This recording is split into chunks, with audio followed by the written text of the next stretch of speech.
10월 20일 금요일 새벽 기도회를 시작하겠습니다. 사도신경을 고백하시고 찬송가 320장을 부르신 후에 하나님의 말씀을 함께 나누겠습니다. 오늘 하나님께서 저희에게 주신 말씀은 에베소서 3장 1절부터 13절까지의 말씀입니다. 이러므로 그리스도 예수의 일로 너희 이방인을 위하여 갇힌 자 된 나 바울이 말하거니와 너희를 위하여 내게 주신 하나님의 그 은혜의 경륜을 너희가 들었을 터이라.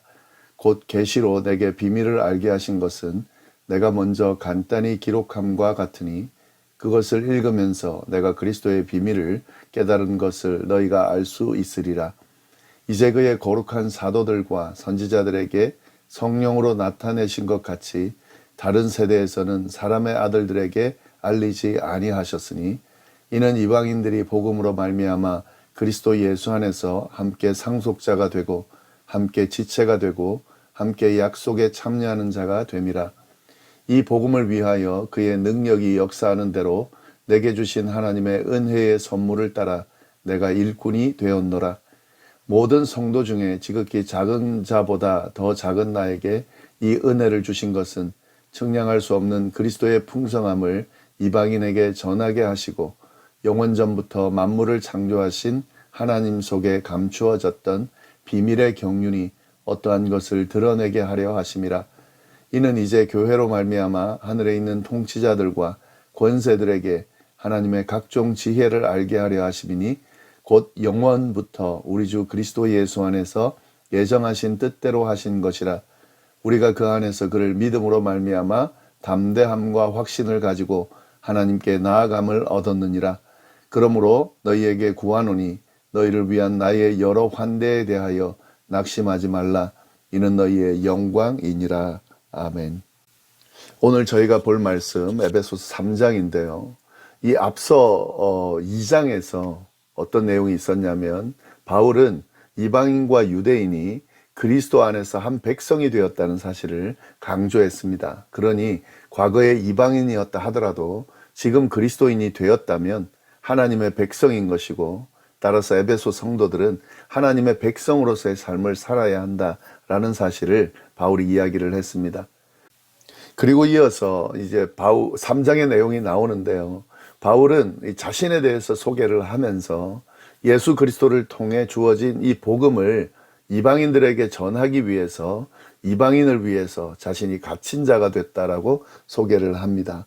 1절 말씀 보시면 이러므로 그리스도 예수의 일로 너희 이방인을 위하여 갇힌 자 된 나 바울이 말하거니와 이렇게 되어 있는데요. 이 바울이 에베소 교회에 편지를 쓸 때에 그는 로마에 있었고 그리고 그는 갇힌 상태였습니다. 그러니까 옥중 상태였습니다. 그래서 에베소서를 옥중서신이라고 말합니다. 바울의 옥중서신 4가지가 있죠. 에베소서, 빌립보서, 골로새서, 빌레몬서. 바울이 갇혀 있을 때에 쓴 편지를 옥중서신이라고 하는데 에베소서도 그 중에 하나라는 거죠. 이렇듯 옥중에서 지금 자신이 편지를 쓰고 있지만 바울은 자신이 갇힌 상태에 있는 것을 전혀 부끄러워하지 않았습니다.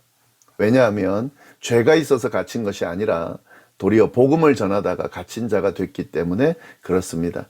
그래서 바울은 당당하게 자기가 갇힌 지금 상태라는 이야기를 이야기하면서 하나님께서 자신에게 복음을 전하는 일, 특히 이방인에게 복음을 전하는 귀한 일을 맡겼다라고 도리어 당당하게 이야기를 합니다. 2절부터 4절까지의 내용을 보면 너희를 위하여 내게 주신 하나님의 그 은혜의 경륜을 너희가 들었을 터이라.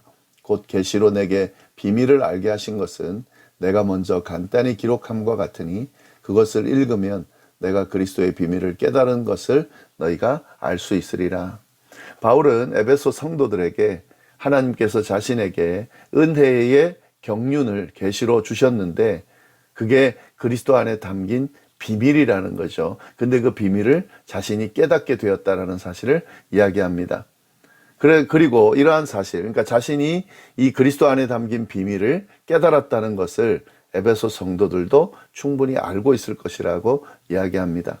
그러면서 자신이 깨달은 그리스도 안에서의 그 비밀이 무엇인지를 설명을 하는데요. 5절, 6절 말씀입니다. 이제 그의 거룩한 사도들과 선지자들에게 성령으로 나타내신 것 같이 다른 세대에서는 사람의 아들들에게 알리지 아니하셨으니 이는 이방인들이 복음으로 말미암아 그리스도 예수 안에서 함께 상속자가 되고 함께 지체가 되고 함께 약속에 참여하는 자가 됨이라. 자신이 깨달은 그리스도 안에서의 비밀이 뭐냐? 이방인들도 그리스도 예수 안에서 유대인들과 함께 상속자가 되는 것, 함께 지체들이 되는 것, 함께 약속의 참여자들이 되는 것, 그것이 비밀이라는 거죠. 이 비밀은 지나간 다른 세대에게는 알려주지 않았지만 이제는 성령 안에서 사도들과 예언자들에게 계시해 주셨다는 것이죠. 그래서 지금 자신도 알게 됐고 다른 사람에게도 지금 알도록 전하고 있다라고 하는 거죠. 이방인들도 그리스도 예수 안에서 유대인들과 함께 상속자가 되었다. 함께 지체들이 되었다. 함께 약속에 참여하는 자들이 되었다. 예, 이전에는 그럼 어땠다는 거죠? 하나님의 선택받은 백성인 유대인들만 하나님의 백성으로 여겨졌는데 그리스도 안에서 그게 아니라는 거죠. 그리스도를 믿고 그 구원의 은혜를 받아들인 사람들, 그건 유대인들이든 이방인들이든 누구든 그리스도 안에서 그 사실을 받아들임으로 인해 구원을 받게 되면 하나님의 백성이 된다는 거죠.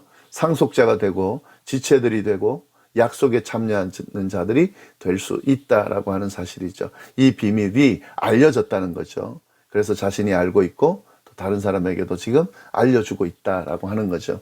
이 일을 위해서 바울은 하나님의 일꾼이 되었음을 분명히 합니다. 7절 말씀입니다. 이 복음을 위하여 그의 능력이 역사하는 대로 내게 주신 하나님의 은혜의 선물을 따라 내가 일꾼이 되었노라.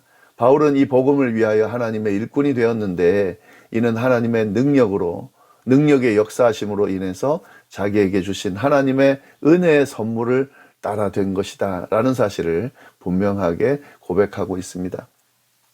자, 그러면서 바울은 사실 이런 하나님의 일꾼이 될 자격이 없는 사람이었음을 분명히 합니다. 그러나 그런 자격이 없는 자신에게 그런 역할이 주어졌다라는 사실을 분명하게 고백하고 있습니다. 8절 9절 말씀인데요.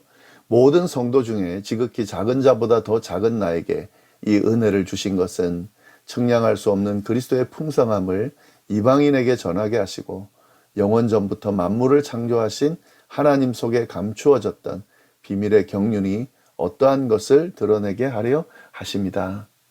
바울은 자신이 모든 성도 중에 지극히 작은 자보다 더 작은 자라고 자신을 낮춰서 고백합니다. 그런데 그런 자신에게 은혜를 주셨다는 거죠. 그런 은혜를 주신 것은 헤아릴 수 없는 그리스도의 풍성함을 이방인들에게 전하게 하기 위해서, 그리고 만물을 창조하신 하나님 안에서 영원 전부터 감추어져 온 이 비밀의 경륜이 어떠한지 모든 사람에게 드러내시기 위해서 이런 정말 별 볼 일 없는 자신에게 이런 역할이 맡겨졌다라고 지금 고백하고 있는 거죠. 그러면서 이제는 이런 모든 비밀의 경륜이 교회를 통해 드러났다라는 사실도 분명히 알려줍니다. 10절 11절 말씀인데요. 이는 이제 교회로 말미암아 하늘에 있는 통치자들과 권세자들에게 하나님의 각종 지혜를 알게 하려 하심이니 곧 영원부터 우리 주 그리스도 예수 안에서 예정하신 뜻대로 하신 것이다. 바울은 하나님 안에서 감추어져 온 이 비밀의 경륜이 교회를 통해서 모든 통치자들과 권세자들에게 드러났음을 분명히 합니다. 그리고 이것은 바로 그리스도 예수 안에서 이루신 하나님의 그 영원한 계획에 따른 것임을 분명히 드러냅니다. 우리는 이 말씀 안에서요, 교회가 가지는 의미가 무엇인지를 분명하게 알게 됩니다. 교회는 뭐냐면, 교회 역할이 뭐냐? 하나님의 지혜가 이 교회를 통해서 세상에 드러난다는 거죠. 복음의 비밀이 교회를 통해서 드러난다는 거죠. 이를 위해서 예수님께서는 교회를 세우셨고 이 교회를 통해 당신의 그 복음의 비밀을 전하신 것이죠. 자, 이런 점을 생각한다면 교회는 이 세상에서 참 중요하고 꼭 필요한 존재가 되는 겁니다. 하나님의 그 지혜를 알 수 있는 방법, 복음의 비밀을 알 수 있는 방법은 교회 외에는 없는 거죠. 왜냐하면 교회를 통해서만 하나님의 지혜가 세상에 드러나고 복음의 비밀이 전해지기 때문에 그렇습니다. 그래서 교회는 참 중요하다는 거죠. 지금 이 사실을 바울이 이야기하고 있습니다. 자, 이런 내용들을 쭉 전하고 있는데요. 바울은 이런 내용들을 전하고 있는 이 모습을 에베소 성도들에게 지금 에베소 성도들은 바울이 갇힌 것으로 인해서 좀 낙심을 하고 있었던 것 같아요. 그래서 바울은 그 사실을 분명히 하면서 자신이 갇힌 상태에 있다라고 하는 것 때문에 낙심하지 말라고 그렇게 분명하게 이야기합니다. 도리어 이것을 영광으로 삼으라고 당부합니다. 12절 13절 말씀입니다. 우리가 그 안에서 그를 믿음으로 말미암아 담대함과 확신을 가지고 하나님께 나아감을 얻었느니라. 그러므로 너희에게 구하노니 너희를 위한 나의 여러 환난에 대하여 낙심하지 말라. 이는 너희의 영광이니라. 바울은 자신이 갇힌 상태에 있는 것으로 인해서 낙심하지 말라고 분명하게 이야기합니다. 바울이 이렇게 말하는 이유는 복음을 통해 받는 이 자신의 환난과 고난이 도리어 이방인 성도들에게 영광스러운 구원을 가져오고 있기 때문에 도리어 영광으로 삼으라고 이야기하고 있는 거죠. 복음을 위해서, 성도들의 유익을 위해서, 하나님의 영광을 위해서 지금 자신이 갇혀 있는 거기 때문에 바로 이것이 영광이요 승리라고 지금 확신하고 있는 거죠. 이 확신을 가지고 에베소 교회 성도들도 이 사실을 영광으로 여기라고 분명하게 이야기하고 있습니다. 우리가 이 부분을 분명하게 생각을 해야 됩니다. 복음을 위해서, 그리스도를 위해서, 하나님의 나라를 위해서, 교회를 위해서 겪게 되는 환난과 고난은 이것은 영광스러운 일들입니다. 도리어 그걸 통해서 복음이 증거되고 교회가 세워지고 또 많은 하나님의 일들이 진행되기 때문에 이것은 영광스러운 일이고 하나님은 그것을 귀하게 보실 뿐만 아니라 분명히 그를 통해 그 모든 것들을 통해 풍성한 은혜와 복을 내려주실 것이기 때문에 그렇습니다. 바울의 이러한 고백을 보면서 복음을 가진 자, 또 복음을 전하는 자의 모습이 어떠해야 하는지를 우리가 분명히 보게 되는데요. 사실은 이런 모습이 바로 우리 그리스도인들이 가져야 하는 모습이고 또 드러내야 하는 모습입니다.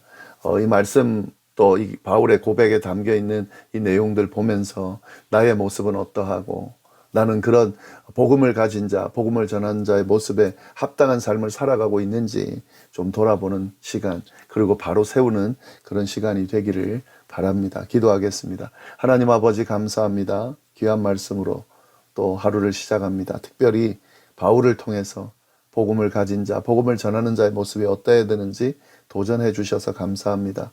우리도 이런 모습을 가진 그런 그리스도인들이 다 될 수 있도록 주여 인도하여 주옵소서. 감사하며 예수님의 이름으로 기도드립니다. 아멘.